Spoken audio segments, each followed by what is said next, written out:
why the wave dominates Geometry Dash. Why does the wave dominate Geometry Dash? Let's find out, Zeus GD. Geometry Dash is a simple game. There's only one button, and the input structure is... I'm sorry, I'm pausing already. Look at the picture in the background. That's like his only decoration, bro. No, that's kind of valid. Y'all want to see my new decoration, bro? Oh, yeah, look at that. Hold on. It's Heavy from Team Fortress 2. Isn't that freaking awesome, guys? W display. Okay, anyways, back to the video. Sorry. It's binary. You're either clicking or you aren't. This sounds like it would make for a really boring game, but clearly this hasn't been the case. Maybe that's because... Now, I hate Geometry Dash. It's so boring. So boring. I just lied to you. The input structure isn't actually binary. Well, sometimes. 2-player levels, platformer levels, and double clicks are all things that make the game more than binary. The thing is, I don't think this game would be much less popular if these things were excluded. Platformer and 2-player levels are a much smaller niche than your typical classic levels. Double clicks are pretty uncommon as well. The game would almost certainly still be popular without these features. The raw simplicity actually seems to be one of the factors that makes the game appealing to many players. Yeah, and I think that's why Geometry Dash has become, like, arguably the most difficult game. It's because it's simple. Like, you're literally just clicking one button. Because of the simplicity of it, people were able to push the skill ceiling so high compared to other games. Like, yeah, I guess you could say, like, what's like an example of like a 3D platformer? Let's say like speedrunning Minecraft or something like that, because you have WASD, move around your mouse, clicking 2 buttons. Like, there's a lot more clicks to it, but because there's more to it, it's more difficult to like move that skill ceiling as fast. And another thing Geometry Dash has is age. Geometry Dash is like 12 or 13 years old. Like, there's been a lot of time for people to keep pushing and pushing that skill ceiling. So I think that's why this game is so hard. It's because it's kind of simple to begin with. It allows people to get better and better, like, at a faster pace than other games.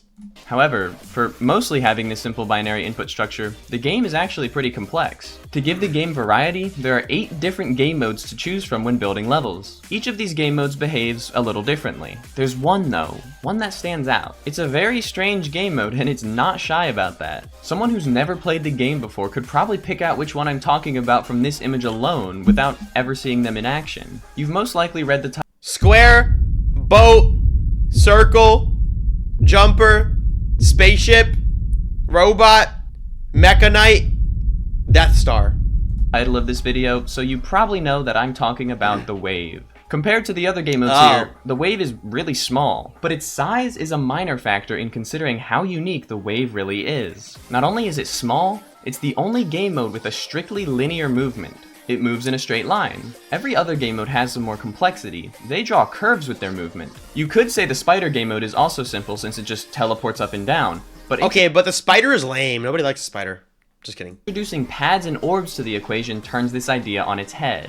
When a spider collides with a yellow pad, it bounces up, just like every other game mode. Except for the wave. The wave just keeps going like the pad doesn't even exist. The only pads and orbs that can affect the wave are the ones that change its gravity. Oh, and spider pads and orbs too. But nothing can force the wave out of linear movement. Move triggers don't really count since they can make any game mode do anything. So why is the wave so dominant if it's... Bro, what if the wave could interact with the yellow pad?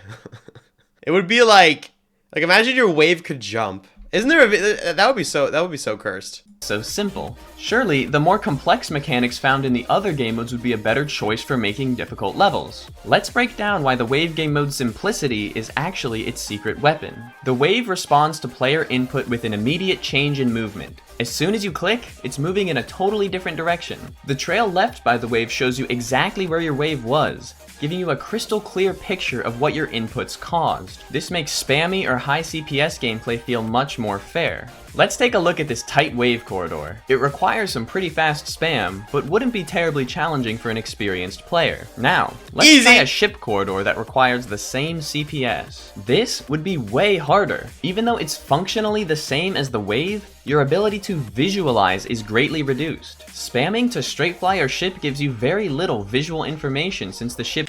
Yeah, and the biggest difference too is the wave like doesn't have physics, like it's up and down. That's the whole thing. With ship, like you go up, but then there's like an arc, and then you go down because of the gravity, and the gravity is different depending on your speed and whatnot. Like, it's weird. The wave should, like, I guess that goes back to what I was saying, where like the more simple it is, the higher the skill ceiling can be pushed more easy. Because like with the wave, it's literally up and down. There's no physics to learn. So the only way to make wave harder is by making the gaps tighter. So that's why wave stuff just looks cooler to do. And generally, like, people get better at the wave. Unless you're me and I suck at the wave. Movements would be so small. The wave gives you much more visual information that you can use to improve your wave control. The cube is also a visually responsive game mode. When you jump, it pops up really quickly. Compare this to the ball, which has a more sluggish movement. The cube feels much more snappy. What sets the cube apart from the wave here is that the wave stays in the air and requires both click and release inputs. The wave requires you to react to its position in the air, which gives it a much steeper learning curve. Combining airborne mechanics with visually responsive inputs gives you a game mode that you can use to create brutally difficult gameplay that doesn't feel unnaturally difficult. Unnaturally difficult. What does it mean when difficulty feels unnaturally difficult? I could say that. Is that what he's... unnatural? Players will often say things like, "This feels like a buffed medium demon." We can tell when a creator or verifier tried too hard to make the level difficult. Let's look at a level that's been criticized for this gameplay issue. Let me guess. Abyss of Darkness or Avernus? And see if we can figure out what's going on. Mayhem by Cherry Team. A level that's been out for 3 years and only has 38 victors. That's very little for a former top 10. When it came out, it was heavily criticized for having this feeling of unnatural difficulty. The level is very timing heavy, with most clicks guiding your icon between two obstacles. These timings are really tight. You would have to learn visual cues for a lot of them, and that's the problem. These timings come across as simpler timings that the player feels like they should be able to sight read. When sight reading fails, the level can feel luck-based, and visualization is a big part of sight reading. A player should be able to reasonably visualize the gameplay of a level they're playing in their skill range. Yep. If Mayhem had timings that were just as tight as the ones it has now, but easier to visualize, I imagine it would be much more popular. Timings will feel this way more often than other gameplay styles because timings are harder to visualize as a whole. It will be especially egregious with timings that are too close together to be visualized individually. This is why levels like Rust and Neon Skyline don't give a feeling of forced difficulty despite having really tight timings that can't easily be visualized. The level is structured in a way that helps the player understand how to approach the timings. The way most players would approach Mayhem is Shoot, I wonder what he would think about Stereo Extreminess. Is that forced, chat? Does that feel like a buffed 2-star? Probably, right? different because it's more based on click sync with more flowy movements. This video is about the wave game mode though, so what's my point? Well, wave gameplay rarely feels unnaturally difficult. Like I mentioned earlier, it's very responsive, so it's much easier to visualize a tight click or group of clicks. Gameplay that can be easily visualized despite its difficulty can often feel more rewarding to play. When it comes to making gameplay that's more focused on click patterns, try to make sure the timings are as easy to visualize as possible. So far, I've made it sound like I'm a big fan of the wave game mode, as I've been singing its praises for the past few minutes. Is he a secret wave hater? But believe it or not, it's actually my least favorite game mode. From a creator standpoint especially, the way the wave moves feels disjointed and out of rhythm with the other game modes. As a player, however, I have grown to appreciate it more in recent times. It allows for skill expression in a way that adds variety to the game. Still my least favorite though, so I take some joy in making my next point. The wave is popular in top play because it's a lazy game mode to build gameplay with, especially hard gameplay. Slope objects fit the wave. Let me think. Have I ever made good wave gameplay? I'm gonna be so honest, bro. I don't even know if I've ever made, like, actual good wave gameplay. Wave's trajectory perfectly, and this is something no other game mode gets to enjoy. Good non-wave gameplay takes much more time to design, structure, and balance. When you have a game mode that's easy to build gameplay that feels fair to many players, of course it'll be popular. It seems like every top level nowadays relies on wave for its difficulty. Tell me about it, bro. Every level has a wave choke point. Every extreme team, there's always a wave choke point.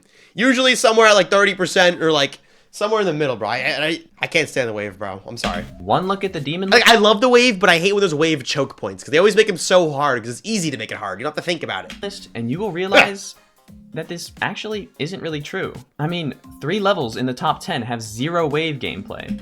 Is that the truth? Others have only a little. The top 10 was definitely a little more wave focused a couple years ago, but not as much as I remember it feeling. Why does the wave game mode feel more dominant than it seems to actually be? I know I'm not the only person who's felt this way. Well, As mentioned before, Wave is the most responsive game mode. It allows for fast clicks that can be easily understood by the player on an intuitive level. So when you mess up a wave part, it's very apparent as to why. These conditions make the wave easier to improve at. Your brain can pick up on the slight differences between attempts much easier on a wave section than any other game mode. This means players tend to improve at wave faster. And this is why it seems like almost every top player is wave carried. Yeah, I feel like everybody's good at the wave except me! For the top player skill level, their skill set might be balanced. But to a player like me, when they play an easier level, it would give them an appearance of being wave carried. When top players build so is he basically just telling me that I'm bad at the wave and I need to get good? Like all the other top players? Is that what the point of this video is? Gameplay, the wave sections often feel absurdly unbalanced to less experienced players. Bite in Circles by Doggy is a really funny example of this. Bro pulling up Biden circles in the middle of the video is crazy. While most levels aren't this unbalanced, a lot of levels are built with a higher skilled player's skill set in mind, which results in levels feeling unbalanced. I struggled with Wave for a long time. The Wave sections of levels almost always felt more challenging to me. I'm much better at Wave now, but even still, playing top levels gives me a brutal reminder of how much more room there is for me to improve. The Wave feels dominant because top players shape a lot of the culture, and their Wave skill feels the most out of reach to the rest of the community. As a creator, it's important to keep this in mind when building levels. It's easy to let a Wave part that might be a little too challenging slip by. A Wave section that's a little too hard. Yep. So what he's saying is if you have a Wave part in your Extreme Demon, just please make it like one block more open. Slow it down a little bit. Make it easier. Will cause a lot more player frustration than a wave section that's a little too easy. Err on the side of too easy if you want to make a level that's accessible to as many players as possible. Yeah, message to Cyclic, nerf Sonic Wave before I play it, okay? Right? Player, don't let seemingly impossible wave sections scare you. You can improve at the game mode faster than you think. I know this from personal experience. We all know lowering input delay makes the game easier, but it helps with Wave the most by far. If you're stuck on poor hardware and Wave feels impossible, it's not a you problem. Thank you all so much for watching. Go!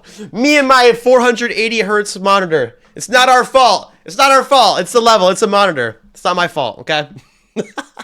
Yo, good video though. Go subscribe to Zeus GD.